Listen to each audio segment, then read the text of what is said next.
Hi, this is Jim and welcome back to my YouTube channel. Ito na nga, post ni David sa kanyang Facebook. Nung ni-fic ko to, kunwari chill lang ako. Ay, tayo na nga, napaka-cute na si David. Nag-make face pa.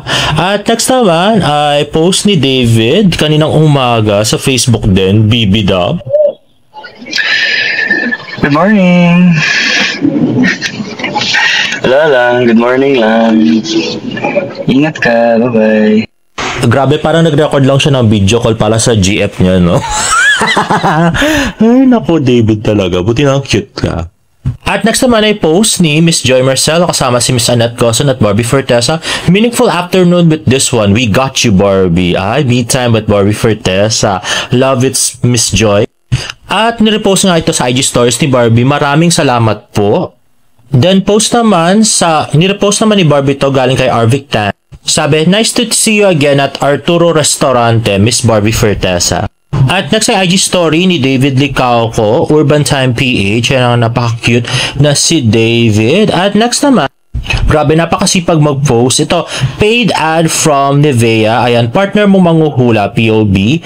Tama ang hula nila, forever na tayo. Kasama ang Nivea Super 8, Extra Bright Serum and Lotion. At sa FB naman ang caption niya ay forever na nga tayo. Uy, grabe. Yung mga captionan ni David sa FB, no, nga pamatay. Patapos agad, grabe. Hi babe, good morning. Sorry, kagising ka lang ha. Wait, babe? You look extra pretty today. Are you preparing for something? Hindi ka pa prepared yan? Eh yung brightest ka ng skin mo, parang yung ganda mo lang nakakasilaw. Uy, kiniklig siya. Babe, are you still using the Nivea Super 8 Extra Bright Serum? The one with SPF 30? Ay, siya knew it. Tama yung hula ko eh. Gaya na lang ng hula nila. Forever tayo. And I'm sure, pag uwi mo, mag-Nivea Super 8 Extra Bright Lotion ka naman. Oh, see, I knew it. Because you keep mentioning to me, and even share the benefits that it has 4 times vitamin C to make your skin brighter. Diba? Kaya kasabi ko sa sarili ko, babe, I have to try that one for myself. Okay, babe, so I'll just call you when I get to the car na, ha? I'll be late. Babe, actually, I think I'm near na. And you know what? I bought you something pala. Wala mo. Then, babe, I got you Nivea Super 8 Extra Bright Serum for morning, here, and then for night naman, the lotion. Eh, alam mo naman na gustong-gusto ko yung pinapamper kita. And of course, must have mo ito to make your skin healthy and smooth from day to night. Paske na babe, I'm here na. Labas ka na, bilisan mo na, miss na kita. And para kumpleto na yung araw ko. I'll see you. Grabe, no? Isipin mo yan yung araw-araw kausap mo sa video call. Ay, nako. Grabe. Pero dito ako natawa talaga. Pero mo yan, no? Kinilig talaga siya, adik. Ay, nako, David. At ito na nga, in IG's Facebook story pala ni Sir Nathan Perolino. So mukhang kahapon pa siya nasa Vegan, Ilocos Sur. Ayan na nga, si Sir Nathan. Parang ano daw yan, resort ni Sir Chavit Singson. At yan na nga, napakaganda. May personal pool sila. Grabe. At yan na nga, sabi, pre-prod meeting with Cholo Ribuya. At sa kasamaang palad nga ay nandun si Sanya Lopez kasama si manager yata yan. Ayan na nga, nasa Vegan, Ilocos Sur na si Sanya. At ito naman nag-post si Sir Nathan ng sunset sa kanyang IG stories.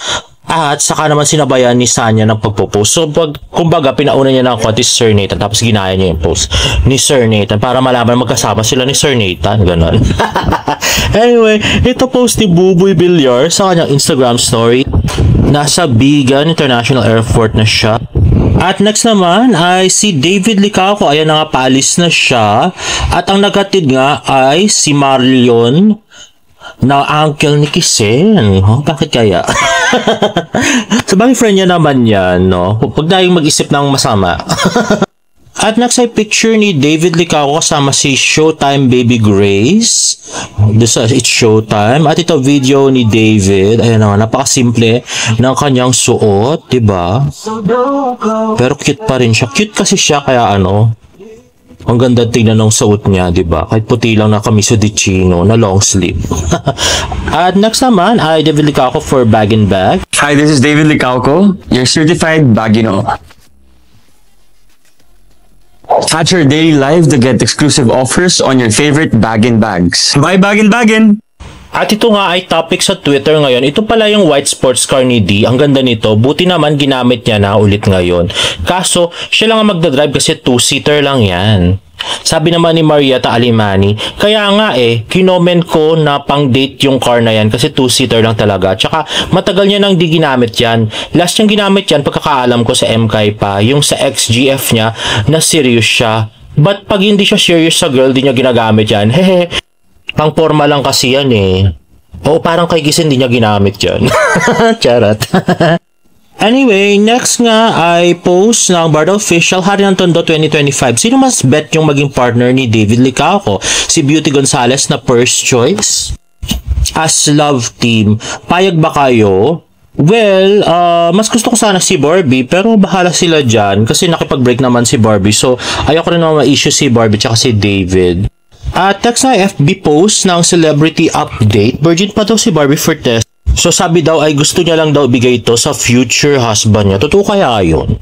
Well, ang masasabi ko lang napaka-cute talaga ni Barbie sa personal. Hindi siya mukha talagang laspag, guys. Hindi kaya ng iba dyan. Si Barbie talaga mukhang virgin nga. Kasi ang liit ng braso, ang liit ng bewang, ang liit ng legs. Grabe, parang 16-year-old talaga siya. Super ganda. At next na tweet ni Christian Santos, ano mararamdaman mo pag magiging unang TV guesting ng Barda Together this 2025? At nag-comment nga si Josephine ko, sabi, feel ko sobra ang magiging kilig to the max, ika nga. Kasi pareho silang free this time, wala nang mga busit na asungot. Sabi naman ni Christian Santos, tiyak na matinding kilig ang hatid ng Barda kapag nagkataon. Ay, true. I think magiging talk of the town yon at saka mag-trending. Pero mas gusto ko sana maunang mag-guesting si Barbie Fortesa sa KMJS or sa kay Boy Abunda. Para makapagpaliwanag siya at mabigay yung side niya kung bakit nga nag-break up, ganon. Para pasinwalingan rin na si David ang may kinalaman kung bakit sila nag-break. Kasi sa ngayon napapansin ko, marami ang nababash kay Barbie sa Facebook at saka sa TikTok. Although, sa Twitter, wala nga ubra sa kanila. Kasi kontrolado ng mga Barda fans ang Twitter, guys. At ito nga kakapasok lang na Instagram story ni Miss Barbie Fortesa. Love you both, John Navarro and Diane 8. Wow, parang meeting ng executive Team Barbie, no? At next naman yung TikTok post ni James Licauco. Gayahin ko muna post ni Hiroshi at David Licauco. You love UP? At yan na nga, same yung pinictura ni James. Same pose. At may pause pa. At yan na nga, gayang-gaya sa kuya niya. Parang pogi. Ito rin, Pero mas maganda yung chest ni David. At yan, same. Same pati yung sa kotse. At yan. Diba? Same street. And there you have it, guys. If you like this video, please give it a thumbs up and please subscribe to my YouTube channel for more Barda updates. See you in my next vlog. Bye!